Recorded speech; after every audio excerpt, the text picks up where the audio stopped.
caution. He told us he's never had to shoot in anger. Bernard, our Maasai guide, keeps a sharp lookout and is comfortable armed only with his traditional short spear and fighting stick. These are very big herds, isn't it? They are, yeah. Scattered. I mean, you can see the distinct family groups just all together.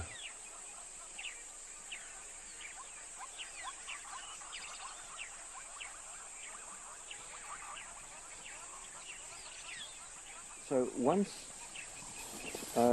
they've mated, he's kind of won her, and would there be no further competition for that female? No, that's it. Once she's actually incorporated into his harem, then when she comes into subsequent estrus, then she's actually very discreet about it, and she makes him aware.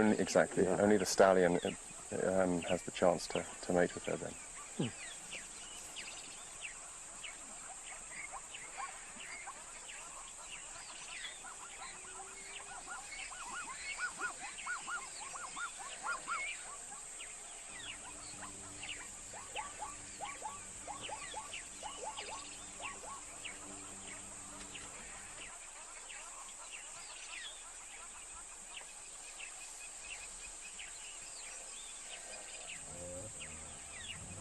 It's the immensity of it all that grabs you. Vast skies, endless wide plains, and horizon to horizon line of animals, grunting and snorting their way home to the sweeter pastures of the Serengeti. But when the rains return to the Mara, the movement will reverse as the herds head back here again, a never-ending cycle.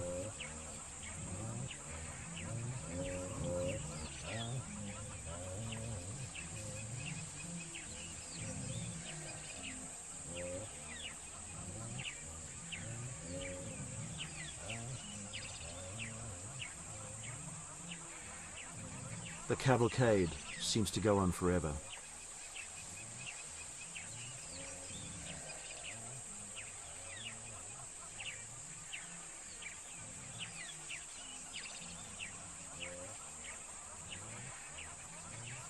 Like Topi on a termite mound, Raymond on a rock gets a slightly better vantage point.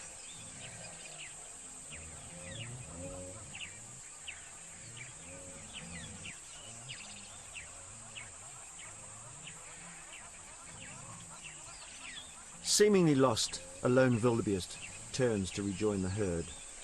Not endangered, but a species classed as vulnerable, a ground hornbill catching and dispatching one of its favoured morsels, a frog. Oh, there's something very special about this species of acacia. This is called the whistling thorn. We find them scattered around in this sort of area here. Now, as you can see, there are a whole load of little ants running around on this acacia, and they live inside these, at the base of the thorns, these kind of galls. Now, there's a symbiotic relationship between these little ants and between this plant. The ants actually feed on a sap as part of the acacia, in the acacia stem. In return for their meal and for farming this, they defend the plant. So if something comes along, let's say giraffe again, comes along and starts nibbling at the leaves of this, the whistling thorn, the ants rush out and come out to the tips of these thorns, moving around, very excitedly, and they spray formic acid, okay? So you get a very strong smell of this formic acid. It's like ammonia a bit, and anything that's around here decides to, again, move on. So, again, they provide the defense for this plant. And the reason it's called the whistling thorn is because they live inside these galls here. They drill two little holes on either side of this gall, which is where you can see them coming out. Yeah. That's right.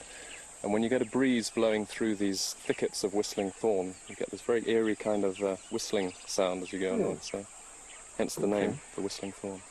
Can I borrow your stick, Bernard? Thanks. Okay. Just go downwind of it. Okay. Come quite close in. Is this safe? That's perfectly safe. Okay. You don't get an ant up your nose. Yeah, I won't get that close. And then I'm just going to tap it, and they'll start moving around and spraying their... Oof. Did you get a smell of it? It's horrible. It's really not very nice. Rotten socks. A little worse than that, actually.